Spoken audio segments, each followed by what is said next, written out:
যার কাছে তোমার কোনো মূল্য নেই তার থেকে ফিরে এসো। মনে রেখো, তুমিও কারোর জন্য স্পেশাল। জীবনে তুমি তাকেই বিশ্বাস করো যে তোমার কাছে কোনো প্রতিদান চায় না। পৃথিবীর সবচেয়ে বড় মানসিক ডাক্তার হলো প্রিয় মানুষটি, যে চাইলেই মনটাকে ভালো করে দিতে পারে। আজ ভালোবাসায় বিশ্বাস না করা প্রতিটি মানুষই একদিন সবটা দিয়ে কাউকে ভালোবেসেছিল।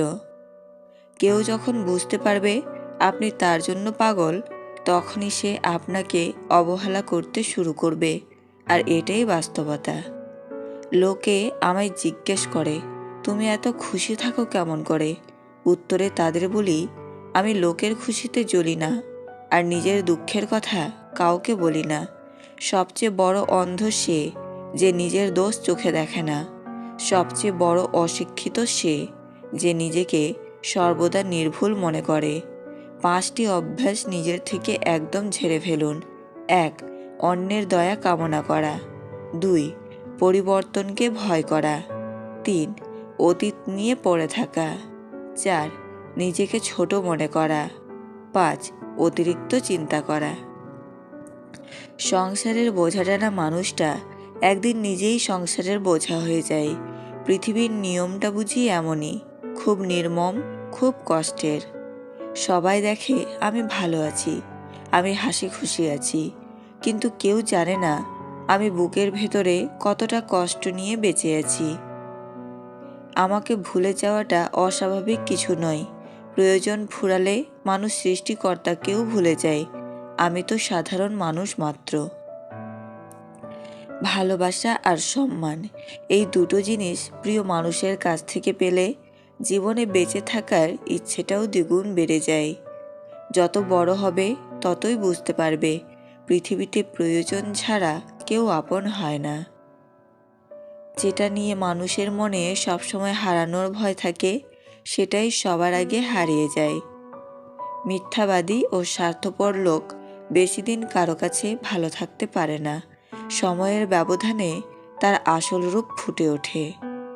আগামীকাল আপনি মারা যাবেন, এটা জানতে পারলে আপনি কি করবেন? একটা ভাইবা বোর্ডের প্রশ্ন ছিল এরকম। প্রার্থী জবাব দিল, বেছে বেছে আমার শত্রুদের সাথে সাক্ষাৎ করব। উত্তর শুনে ভাইবা বোর্ডের সদস্যরা তো অবাক। একজন জানতে চাইলেন, কেন? আপনি এমনটা কেন করবেন? জবাবে প্রার্থী বলল, যারা আমার আপনজন তাদের ওপর আর মায়া বাড়ানোর মানে হয় না। তাতে তাদের আর আমার কষ্টই বাড়বে। এর বদলে আমার প্রতি যাদের রাগ, তাদের সাথে একটু ভালো ব্যবহার করলে শেষ সময়ে তারাও হয়তো আমার জন্য দোয়া আর আশীর্বাদ করবে। ব্যাপারটা গুরুত্বপূর্ণ। আপনার সব কাজ যেন নিজের জন্য না হয়। কিছু কাজ শত্রুর কথা ভেবেও করুন, তাতে আখেরে আপনারই লাভ। যে লোকটা আপনার বানান ভুল ধরে, সে আপনার লেখার প্রশংসাকারীর চেয়ে কম গুরুত্বপূর্ণ নয়। তার ভয়ে সঠিক বানান লিখুন, আপনার লেখার মান বেড়ে যাবে। প্রতিটা অর্জনের চেষ্টার পেছনে শত্রু থাকলে সেটা দ্রুত পাওয়া যায়। শত্রুদের সম্পর্কে সতর্ক থাকুন, কিন্তু তাদেরকে ঘৃণা করবেন না। একটা মানুষ যখন আপনাকে গালি দেয়, তখন সে আপনার কাছ থেকেও একটা পাল্টা গালি শোনার জন্য অপেক্ষা করে থাকে। আপনি গালি দিয়ে দিলেন তো শেষ, ব্যাপারটা চূড়ান্ত নোংরামি হয়ে গেল, আর তার উদ্দেশ্য সফল হলো। আর যদি গালির জবাবে হাসি মুখে তাকে শুভকামনা জানান, সে আপনাকে নতুন করে আবিষ্কার করবে। কাউকে তর্কে হারানো মানেই জয়ী হওয়া নয়, কখনো কখনো অন্যের যুক্তি মেনে নেওয়াই প্রকৃত বিজয়। আমি যখন কিছু লেখি তখন সহমত কমেন্ট দেখলে খুশি হয়, তবে কেউ অযৌক্তিকভাবে দ্বিমত দিলেও অখুশি হয় না। সমালোচকদের ভালোবাসুন, দিন শেষে তারা আপনাকে নিয়ে ভাবতে বসে যাবে, এটা পরীক্ষিত সত্য। মনে রাখবেন, প্রত্যেক শত্রুই আপনার জন্য এক একটা সতর্ক বার্তা, আর সতর্কতা সফলতার জন্য প্রচণ্ড দরকারি। কেউ অমুকের ভাতিজা বলে পাওয়ার দেখালে আপনি নিজেকে তমুকের ভাগ্নে হিসেবে পরিচয় না দিয়ে লোকটাকে সালাম দিয়ে চলে আসুন। এতে আপনি ছোট হবেন না, বরং বড় হবেন। ভালো থাকুক চারপাশের মানুষগুলো, ভালোবাসার, ঘৃণার, কাছের, দূরের, সবাই। কাউকে বিশ্বাস করার আগে 10 বার ভাববেন, কারণ নিজের দাঁতই কিন্তু জিহ্বাকে কামড়ে দেয়। নিজেকে অন্যের সাথে তুলনা করা বন্ধ করে নিজের যা আছে তাতে সন্তুষ্ট থাকো, তবেই তুমি সুখে থাকবে। যে তোমার খুশির জন্য নিজের খুশি ভুলে যায়, তার থেকে বেশি ভালো কেউ তোমাকে বাঁচতে পারে না। যে আগুন লাগায় সে জানে না যার বুকে আগুন লাগলো তার কতটুকু পুড়ল। বেশিরভাগ সম্পর্ক দুটি কারণে নষ্ট হয়, একটা সন্দেহ, অপরটি ইগো। যদি ফোকাস দাও প্রবলেমের ওপর, তাহলে তোমার প্রবলেম আরও আসবে, কিন্তু যদি ফোকাস রাখো পসিবিলিটির ওপর, তবে তোমার জীবনে অনেক অপরচুনিটি আসবে। নিজে ভালো হওয়ার চেষ্টা করো, কারণ নিজে ভালো হওয়ার অর্থই হলো পৃথিবী থেকে একটা খারাপ মানুষ কমে যাওয়া। দোষ তো অন্য কারো নয়, দোষ তো আমাদেরই, কারণ কাঁটার উপর আমরাই পা রাখি। কাঁটা তো তার নিজের জায়গাতেই থাকে।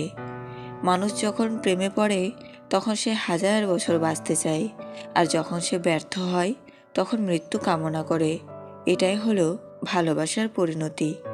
মিষ্টি কথা নয়, লবণের মতো যারা তিক্ত কথা বলে তারাই আপনার প্রকৃত বন্ধু।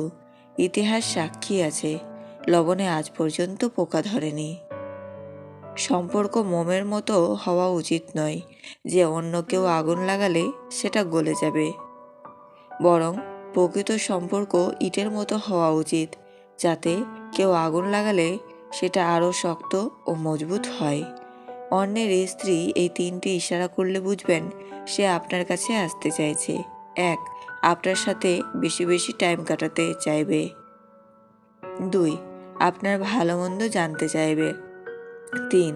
আপনার সাথে কথা বলার সময় মুখে একটা শান্তির হাসি থাকবে।